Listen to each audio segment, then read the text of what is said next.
ಶಂಕರ್ನಾಗ್ ಅವರೇ, ಕೃಷ್ಣ ಅವರೇ ನಿರ್ಮಾಪಕರು, ಮತ್ತೆಲ್ಲ ಮಾಧ್ಯಮದ ಮಿತ್ರರೇ, ಈಗಾಗಲೇ ಸಿನಿಮಾ ಬಗ್ಗೆ ನಮ್ಮ ನಿರ್ದೇಶಕರು ಎಲ್ಲ ಸಂಪೂರ್ಣವಾದಂಥ ಮಾಹಿತಿಯನ್ನು ಕೊಟ್ಟಿದ್ದಾರೆ. ಈ ವೇದಿಕೆ ನೋಡಿದಾಗ ನನಗೆ ಹಳೆಯ ನೆನಪುಗಳು ಜಾಸ್ತಿ ಬರುತ್ತೆ. ಏಕೆಂದರೆ ರಮೇಶ್ ಭಟ್ ಇರೋರಿದ್ರೆ ಸುಮಾರು 40 ವರ್ಷಗಳ ಹಿಂದಕ್ಕೆ ನಾವು ಹೊರಟೋಗ್ತೀವಿ. ಹಾಗೆ ಆವಾಗ ಚಿತ್ರರಂಗ ಹೇಗಿತ್ತು, ಇವತ್ತು ಎಷ್ಟು ಬದಲಾವಣೆ ಆಗಿದೆ ಅನ್ನೋದಕ್ಕೆ ಸಾಕ್ಷಿ ಇವತ್ತು ನಾವು ಆ ಟೀಸರ್ನ ನೋಡಿದಾಗ ಅರ್ಥ ಆಗುತ್ತೆ. ಬಹುಶಃ ನಮ್ಮಿಂದ ದೂರ ಆದಂಥವ್ರೆಲ್ಲರೂ ಕೂಡ ಈ ಪರದೆ ಮೇಲೆ ಅವರು ನಿಜವಾಗಲೂ ಬದುಕಿದ್ದಾರೆ ಅನ್ನೋ ಒಂದು ಮನಸ್ಥಿತಿ ನಮಗೆ ಉಂಟಾಗ್ತದೆ. ಟೆಕ್ನಾಲಜಿ ಅಷ್ಟು ಮಟ್ಟಕ್ಕೆ ಬೆಳೆದಿದೆ. ಅವರೇ ಹೇಳಿದ್ದಾರೆ 45% ನಾನು ಗ್ರಾಫಿಕ್ ಮಾಡಿದ್ದೀನಿ ಅಂತ ಹೇಳಿ. ಈ ಗ್ರಾಫಿಕ್ ಮಾಡೋದಕ್ಕೂ ಒಂದು ಕಲೆ. ಅದು ಬಹುಶಃ ನಾನು ಈ ಒಂದು ಗ್ರಾಫಿಕ್ ಇದನ್ನು ಟೀಸರ್ನ ನೋಡಿದಾಗ ಭಾಳ ಅದಕ್ಕೆ ಯಾರು ಅದನ್ನು ಮಾಡಿದಾರೋ, ನಿಮ್ಮ ಹೆಸರು ಸುಶ್ರುತ್ ಭಟ್ ಅವ್ರಿಗೆ ವಿಶೇಷವಾಗಿ ಅಭಿನಂದನೆಗಳನ್ನು ಸಲ್ಲಿಸ್ತೀನಿ. ಯಾಕೆಂತ ಹೇಳಿದ್ರೆ ನಾವೇನೋ ಒಂದು ಭ್ರಮೆಗೆ ಹೊರಟೋಗ್ತೀವಿ ಅದನ್ನು ನೋಡ್ತಾ ಇದ್ರೆ. ಹಾಗಾಗಿ ಅಷ್ಟು ಅದ್ಭುತವಾಗಿ ಮೂಡಿ ಬಂದಿದೆ. ಚಿತ್ರ ಕೂಡ ಅಷ್ಟೇ ಅದ್ಭುತವಾಗಿ ಮೂಡಿ ಬರಲಿ. ಯಾಕೆಂತ ಹೇಳಿದ್ರೆ ನಾನು ನಿರ್ದೇಶಕರು ಮಾತನಾಡುವಾಗ ನಾನು ಗಮನಿಸಿದೆ, ಸ್ವಲ್ಪ ಈ ಚಿತ್ರದ ಬಗ್ಗೆ ಮಾಹಿತಿ ಕೊಡುವಾಗ ನೀವು ಚಿತ್ರರಂಗದಲ್ಲಿ ಗಟ್ಟಿಯಾಗಿ ಉಳಿಯುವಂಥ ಒಂದು ಅವಕಾಶ ನಿಮಗಿದೆ ಅನ್ನೋದು ನನ್ನ ಭಾವನೆ. ನೀವು ಮಾತಿನಲ್ಲೇ ನನಗೆ ಅರ್ಥ ಆಗುತ್ತೆ. ಮತ್ತು ನಿರ್ಮಾಪಕರು ಭಾಳ ಆಸೆ ಇಟ್ಕೊಂಡು ಇವತ್ತು ಈ ಚಿತ್ರಗಳನ್ನು ಮಾಡಿದರು. ನಾನು ಆ ಒಂದು ದೃಶ್ಯವನ್ನು ನೋಡಿದೆ. ರಾಜ್ಕುಮಾರ್ ಅವರು ಮತ್ತು ಪುನೀತ್ ರಾಜ್ಕುಮಾರ್ ಅವರು ಕೊನೆಯಲ್ಲಿ ಒಂದು ಬಿಲ್ಲು ಬಾಣ ಇಟ್ಕೊಂಡು ಅವರು ನಿಂತಿರುವಂಥ ಸ್ಟೈಲನ್ನು ನೋಡಿದಾಗ ನನಗೆಲ್ಲೋ ಒಂದು ಕಡೆ ಬೊಬ್ರು ವಾಹನ ನೆನಪು ಬರುತ್ತೆ. ಬೊಬ್ರು ವಾಹನದಲ್ಲಿ ಅಪ್ಪ ಮಗನ ಪಾತ್ರದಲ್ಲಿ ಅದನ್ನು ಮಾಡಿದಾರಲ್ಲ, ಅದನ್ನು ನೋಡಿದಾಗ ಇದು ನೆನಪು ಬಂತು. ಏನೇ ಆಗಲಿ, ನೀವು ಈ ಚಿತ್ರ ಮಾಡಿದ್ದೀರ. ಭಾಳಷ್ಟು ಜನ ಈಗಾಗಲೇ ಮೊನ್ನೆ 16ನೇ ಅಂತಾರಾಷ್ಟ್ರೀಯ ಚಲನಚಿತ್ರೋತ್ಸವ ಮುಗಿದಿದೆ. ಬಹಳಷ್ಟು ಜನ ಅದರಿಂದ ಅನೇಕ ನಿರೀಕ್ಷೆಗಳನ್ನು ಇಟ್ಕೊಂಡಂಥ ಯುವ ನಿರ್ದೇಶಕರಿಗೆ ಅನ್ಯಾಯ ಆಗಿದೆ, ತೊಂದರೆ ಆಗಿದೆ, ನಿರ್ಮಾಪಕರಿಗೆ ತೊಂದರೆ ಆಗಿದೆ, ಎಲ್ಲವೂ ಗೊತ್ತು. ಇದೆಲ್ಲವನ್ನು ದಾಟಿ ಇವತ್ತು ನಾವು ಬರಬೇಕಾಗಿದೆ. ನಿಮ್ಮ ಪ್ರಯತ್ನ ಯಶಸ್ವಿ ಆಗಲಿ. ನಾವು ಹಿರಿಯರಾಗಿ ನಿಮಗೆ ಆಶೀರ್ವಾದ ಮಾಡ್ಬೋದು, ಅಥವಾ ಒಂದು ಏನೋ ನಿಮಗೆ ಈ ಚಿತ್ರರಂಗದಲ್ಲಿ ಉಳಿಬೇಕಾದರೆ ಕೆಲವು ವಿಚಾರಗಳನ್ನ ನಿಮ್ಗೆ ಹೇಳ್ಬೋದು. ಅದರಲ್ಲಿ ನೀವು ಹೆಚ್ಚು ನಾನು ಕೇಳ್ಕೊಳ್ಳೋದಿಷ್ಟೇ, ತಮಿಳುನಾಡು ಮತ್ತು ಬೇರೆ ಬೇರೆ ರಾಜ್ಯಗಳನ್ನು, ಕೇರಳ, ಇವನ್ನೆಲ್ಲ ನೋಡಿದಾಗ ನಮಗೆ ಯಾಕೆ ನಮ್ಮಲ್ಲಿ ಇಂಥ ನಿರ್ದೇಶಕರು ಕೊರತೆ ಇದೆಯಾ ಅನ್ನೋ ಒಂದು ಇದು ನಮ್ಮನ್ನು ಕಾಡ್ತೈತೆ.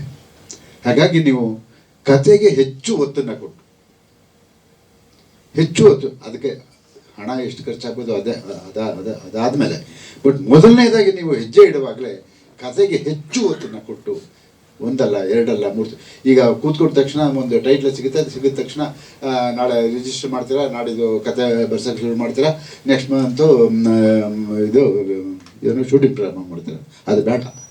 ಒಂದು 6 ತಿಂಗಳು ಅದಕ್ಕೆ ಶ್ರಮ ಪಡಿ, ಆವಾಗ ಒಳ್ಳೆ ಚಿತ್ರ ಮಾಡೋಕ್ಕೆ ಸಾಧ್ಯ ಆಗುತ್ತೆ. ಬಹುಶಃ ನೋಡ್ತೀರಾ, ಸುಮಾರು 250-300 ಚಿತ್ರಗಳು ಕರ್ನಾಟಕದಲ್ಲಿ ಬಿಡುಗಡೆ ಆಗ್ತಾ ಇದೆ. ಬಿಡುಗಡೆ ಆದಂಥ ಸಂದರ್ಭದಲ್ಲಿ ಬೆಳಿಗ್ಗೆ ಒಂದು ದಿನ ನಾನು ನೋಡಿದೆ ಪತ್ರಿಕೆಯಲ್ಲಿ 12 ಚಿತ್ರಗಳು ಬಿಡುಗಡೆ ಆಯಿತು. 12 ಚಿತ್ರಗಳು ಬಿಡುಗಡೆ ಆದರೆ ಸಾಯಂಕಾಲ 8 ಚಿತ್ರಗಳು ಮಾತ್ರ ಸ್ಕ್ರೀನಲ್ಲಿದೆ. ಇನ್ನು 4 ಚಿತ್ರ ಇಲ್ಲ. ಇನ್ನು 2-3 ದಿವಸದಲ್ಲಿ ಅದು ಇಲ್ಲ. ಹಿಂಗಾದರೆ ಯಾವ ಪುರುಷಾರ್ಥಕ್ಕೆ ಈ ಸಿನಿಮಾ ಮಾಡಬೇಕು? ಸಂಪಾದನೆ ಮಾಡೋದು ಬಹಳ ಕಷ್ಟ, ಕಳೆಯೋದು ಬಹಳ ಸುಲಭ. ಈ ರೇಸ್ ಆಡ್ತಾರಲ್ಲ, ಅವರು ಸಾಯಂಕಾಲದೊಳಗೆ ರಿಸಲ್ಟ್ ನೋಡ್ಬಿಡ್ತಾರೆ. ನಾವು ಹಂಗಲ್ಲ, ಒಂದು 6 ತಿಂಗಳು ಕಾಯಬೇಕು. ನಾವು ಒಂದು ರೀತಿ ರೇಸ್ ಆಡೋರೆ. ಆ ಪರಿಸ್ಥಿತಿಯಲ್ಲಿ ಸಿನಿಮಾ ರಂಗ ಇದೆ. ಹಾಗಾಗಿ ನೀವು ಹಾಕಿ ದುಡ್ಡನ್ನ ಹಿಂಪಡೆಯೋದಕ್ಕೆ ಕನಿಷ್ಠ ಲಾಭ ಬೇಡ. ಮುಂದಿನ ಪ್ರಯತ್ನಕ್ಕೆ ಇದು ನಾಂದಿ ಆಗಬೇಕು. ಅದಕ್ಕೆ ನೀವು ದಯವಿಟ್ಟು ಸಿನಿಮಾ ಮಾಡೋದು ದೊಡ್ಡ ವಿಷಯ ಅಲ್ಲ, ಅದಕ್ಕೆ ಪೂರಕವಾಗಿ ಜನ ಮೆಚ್ಚುವಂಥ ಸಿನಿಮಾ ಮಾಡಿ ಯಶಸ್ವಿ ಆಗಬೇಕು ಅನ್ನೋದು ನಮ್ಮೆಲ್ಲರ ಆಸೆ. ಭಾಳಷ್ಟು ಜನ ನಾನು ಚಲನಚಿತ್ರ ವಾಣಿಜ್ಯ ಮಂಡಳಿಯಲ್ಲಿ ನೋಡ್ತಾ ಇದ್ದೀನಿ. ಭಾಳಷ್ಟು ಜನ ಬರ್ತಾರೆ ಅವರು ಹೊಸಬ್ರು. ಅವ್ರು ಬಂದಾಗ ನೋವು, ಅವ್ರ ಸಂಕಟ ಎಲ್ಲ ನಾವು ಅಲ್ಲಿ ಕೇಳ್ತಾ ಇರ್ತೀವಿ. ಭಾಳ ನೋವಾಗುತ್ತೆ. ಚಿತ್ರೋತ್ಸವದಲ್ಲಿ ನಮಗೇನೋ ಅವಕಾಶ ಸಿಗುತ್ತೆ ಅನ್ಕೋಬೇಡಿ, ಅಲ್ಲೂ ಲಾಬಿ ನಡೀತಾ ಇದೆ, ಸಬ್ಸಿಡಿ ಲಾಬಿ ನಡೀತಾ ಇದೆ, ಸಬ್ಸಿಡಿ ಲಾಬಿ ನಡೀತಾ ಇದೆ. ಅದಕ್ಕೆ ಕೇವಲ ಅಲ್ಲಿರುವಂಥ ನಾನು ಹೇಳಲ್ಲ, ನಾನು ಕೂಡ ಕೆಲಸ ಮಾಡಿದ್ದೀನಿ, ಹಾಗಂತ ನಾನು ಅನ್ಕೊಂಡ್ಬಿಡ್ಬೋದೇನೋ ಅನ್ನಿಸುತ್ತೆ, ಭಯ ಆಗುತ್ತೆ. ಹಾಗಾಗಿ ಎಲ್ಲ ಕಡೆ ಲಾಬಿ ನಡೀತಾ ಇರೋದ್ರಿಂದ ಇವತ್ತು ನಿಮಗೆ ಕೆಲವು ಕಡೆ ವಂಚನೆ ಆಗುತ್ತೆ. ಒಳ್ಳೆ ಚಿತ್ರಗಳಿಗೆ ಒಂದು ಏನು ಆ ಒಂದು ಸಪೋರ್ಟ್ ಸಿಗುತ್ತೋ ಇಲ್ವೋ ಗೊತ್ತಿಲ್ಲ, ಅಥವಾ ಅಂಥ ಒಂದು ಪರಿಸ್ಥಿತಿಯಲ್ಲಿ ನಾವಿದ್ದೀವಿ. ಏನೇ ಆಗಲಿ ಚಿತ್ರ ಮಾಡೋಕ್ಕೆ ಬಂದಿದ್ದೀರ. ಅಪ್ಪು, ಧ್ರುವ 369 ಅಂತ ಹೆಸರಿಟ್ಕೊಂಡಿದ್ದಾರೆ. ಅಪ್ಪು ಮತ್ತು ರಾಜ್ಕುಮಾರ್ ಅವ್ರನ್ನ ಪರದೆ ಮೇಲೆ ತೋರಿಸ್ತಾ ಇದ್ದಾರೆ. ಒಳ್ಳೆಯದಾಗಲಿ. ಯಾಕೆಂತ ಹೇಳಿದ್ರೆ 24 ವರ್ಷದ ನಂತರ ಬಿಡುಗಡೆ ಆದಂಥ ಚಿತ್ರ ಇವತ್ತು ಇಡೀ ಕರ್ನಾಟಕದಲ್ಲಿ ದೊಡ್ಡ ಸಂಭ್ರಮವನ್ನು ಆಚರಣೆ ಮಾಡ್ತಾ ಇದ್ದಾರೆ. ಹಾಗಾಗಿ ನಿಮಗೂ ಅಂತ ಒಂದು ಅವಕಾಶ ಬರಲಿ ಅನ್ನೋದೇ ನಮ್ಮೆಲ್ಲರ ಆಸೆ. ನಾವ್ಯಾರೂ ಕೂಡ ನೀವು ನಿರಾಶೆ ಆಗಬಾರ್ದು, ನಿಮಗೆ ತೊಂದರೆ ಆಗಬಾರ್ದು ಅಂತ ನಾವ್ಯಾರೂ ಬಯಸೋದಿಲ್ಲ. ನೀವು ಬರಬೇಕು, ಆ ಪ್ರಯತ್ನ ನಿಮ್ದು ಆಗಬೇಕು. ಪ್ರಯತ್ನ ಮಾಡಿ, ಫಲ ಭಗವಂತನ ಬಿಡಿ. ನಿಮ್ಮ ಪ್ರಯತ್ನ ಮೊದಲು, ನಿಮ್ಮ ಪ್ರಯತ್ನಗಳನ್ನ ಭಾಳ ಅಚ್ಚುಕಟ್ಟಾಗಿ ಮಾಡಬೇಕು ಅಂತ ಹೇಳ್ಬಿಟ್ಟು ನಾನು ಮನವಿ ಮಾಡಿಕೊಂಡು ಈ ಒಂದು ಚಿತ್ರ ಯಶಸ್ವಿ ಆಗಲಿ ಅಂತ ಒಂದು ಶುಭವನ್ನು ಹಾರೈಸಿ ನಿಮ್ಮೆಲ್ಲರಿಗೂ ಒಳ್ಳೆಯದಾಗಲಿ. ಕಲಾವಿದರಿರ್ಬೋದು, ಟೆಕ್ನಿಷಿಯನ್ಸ್ ಇರ್ಬೋದು, ಎಲ್ರಿಗೂ ಒಳ್ಳೆಯದಾಗಲಿ ಅನ್ನೋದೇ ನಮ್ಮೆಲ್ಲರ ಆಸೆ. All the best. Thank you.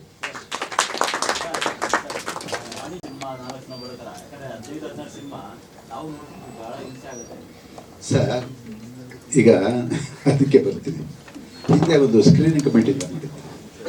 First come first serve ಅಂತಾರಲ್ಲ, ಯಾರ್ದು ಚಿತ್ರ ಫಸ್ಟ್ ಸೆನ್ಸರ್ ಆಗುತ್ತೋ ಅವರು ಸ್ಕ್ರೀನ್, ಅದು ಭಾಳ ಸೊಗಸಾಗಿ ನಡೀತಾ ಇತ್ತು. ಅದಕ್ಕೆ ಚೇರ್ಮನ್ ನಾನೇ ಆಗಿದ್ದೆ. ಆ ಕಮಿಟಿಗೆ ಚೇರ್ಮನ್ ನಾನೇ ಆಗಿದ್ದೆ. ಪ್ರತಿ ವಾರ ಯಾವುದು ಬಂದಿದೆ ಸೀನಿಯರಿಟಿ ನೋಡಿಕೊಂಡು 2 ಪಿಕ್ಚರ್ ಮಾತ್ರ ಬಿಡುಗಡೆಗೆ ಅವಕಾಶ ಕೊಡ್ತಾ ಇದ್ದು. ಹಬ್ಬ ಹರಿದಿನಗಳು ಬಂದರೆ ಇನ್ನೊಂದು ಅಥವಾ ಇನ್ನೊಂದು ಚಿತ್ರ ಕೊಡ್ತಾ ಇತ್ತು. ಇದನ್ನು ನಮ್ಮವರೇ ಹೊಡೆದ್ರು, ನಮ್ಮವರೇ ಇದನ್ನು ಹೊಡೆದ್ರು. ಇವತ್ತಿನ ದಿವಸ ನೀವು ಆ ಕಮಿಟಿ, ಆ ಸ್ಕ್ರೀನಿಂಗ್ ಕಮಿಟಿ ನಮ್ಮ ಕೈಲಿ ಕಂಟ್ರೋಲಲ್ಲಿ ಇಲ್ಲ. ಯಾಕೆ ಅಂತ ಹೇಳಿದ್ರೆ ಆವಾಗ ಬರ್ತಿದ್ದು 100-120 ಚಿತ್ರಗಳು ಬರ್ತಾಯಿತ್ತು, ಎಲ್ಲ ದೊಡ್ಡ ದೊಡ್ಡ ಕಲಾವಿದರದ್ದು. ಆದರೆ ಈಗಿಲ್ಲ, ಆ ಪರಿಸ್ಥಿತಿ ಇಲ್ಲ. 300 ದಾಟದ ಮೇಲೆ ನಾವು ಹೆಂಗೆ ಕಂಟ್ರೋಲ್ ಮಾಡೋಕ್ಕಾಗುತ್ತೆ? ಅವ್ನು ಹೇಳ್ತಾನೆ, ಅರೆ ನಾನು ಚಿತ್ರ ಮಾಡಿದ್ದೀನಿ ಸರ್, ನಾನು ಬಿಡುಗಡೆ ಮಾಡ್ತೀನಿ, ನನಗೆ ಯಾಕೆ ನೀವು ಸ್ಕ್ರೀನಿಂಗ್ ಕಮಿಟಿ ತರ್ತೀರಾ? ನನಗೆ ಇಂಥದ್ದೇ ಡೇಟು, ಈ ಡೇಟಲ್ಲಿ ಮಾಡಿದ್ರೆ ನನಗೆ ಅದ್ದೂರಿಯಾಗಿ ಹೋಗುತ್ತೆ, ನನಗೆ ಅವಾರ್ಡ್ ಬರುತ್ತೆ, ಇವೆಲ್ಲ ಮನಸ್ಸಲ್ಲಿ ಇಟ್ಕೊಂಡಿರ್ತಾರೆ.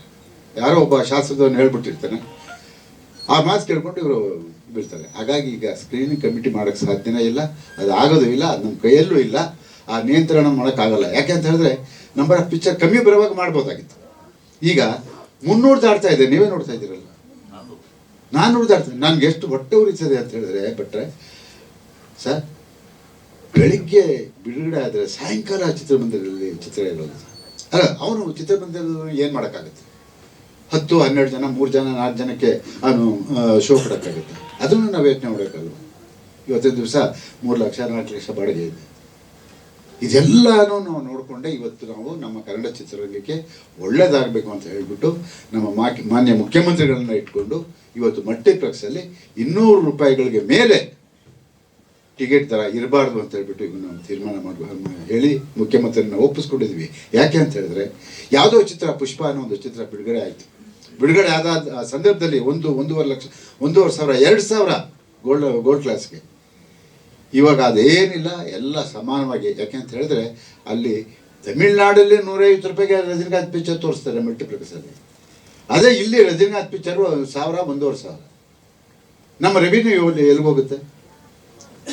ಅದು 300-400 ಚಿತ್ರಮಂದಿರಗಳು ಬಿಡುಗಡೆ ಮಾಡಿದಂಥ ಸಂದರ್ಭದಲ್ಲಿ ನಮ್ಮ ಕನ್ನಡ ಚಿತ್ರದ ಪರಿಸ್ಥಿತಿ ಏನು? ಅಲ್ಲಿಗೆ ಹೋಗೋಕ್ಕೆ ಆಗಲ್ಲ ನಾವು. ಹಾಗಂತ ಈಗ ನಮ್ಮ ಮುಖ್ಯಮಂತ್ರಿಗಳು ಅನೇಕ ಸವಲತ್ತುಗಳನ್ನು ಈ ಬಾರಿ ಬಡ್ಜೆಟ್ನಲ್ಲಿ ನಮಗೆ ಕೊಟ್ಟಿದ್ದಾರೆ. ಅದನ್ನು ಸದುಪಯೋಗಪಡಿಸ್ಕೊಂಡು ನಾವೆಲ್ಲರೂ ಕೂಡ ಚಿತ್ರರಂಗದಲ್ಲಿ ಮುಂದುವರಿಯೋಣ ಅಂತಕ್ಕಂಥ ಮಾತನ್ನು ಹೇಳ್ತಾ ಮತ್ತೊಮ್ಮೆ ತಮ್ಮೆಲ್ಲರಿಗೂ ಶುಭವನ್ನು ಹಾರೈಸ್ತೀನಿ. ಬೇರೆ ಒಂದು ಕಾರ್ಯಕ್ರಮ ಇರೋದ್ರಿಂದ ದಯವಿಟ್ಟು ನಾನು ಸುರೇಶ್ ಬೇಗ ಹೋಗಬೇಕಾಗಿರೋದ್ರಿಂದ ನಮ್ಮನ್ನು ಕ್ಷಮೆ ಕೇಳಿ ನಾನು ನೋಡ್ತೀನಿ. ಈಗ ಸುರೇಶ್ ಅವ್ರು ಮಾತಾಡ್ತಾರೆ, ನಾನು ಹೇಳ್ಬೋದು. ಹೆಚ್ಚಿನ ವಿಡಿಯೋಗಳಿಗೆ ಪ್ರತಿಧ್ವನಿ ಯೂಟ್ಯೂಬ್ ಚಾನೆಲ್ ಸಬ್ಸ್ಕ್ರೈಬ್ ಮಾಡಿ, ಬೆಲ್ ಐಕಾನ್ ಕ್ಲಿಕ್ ಮಾಡಿ.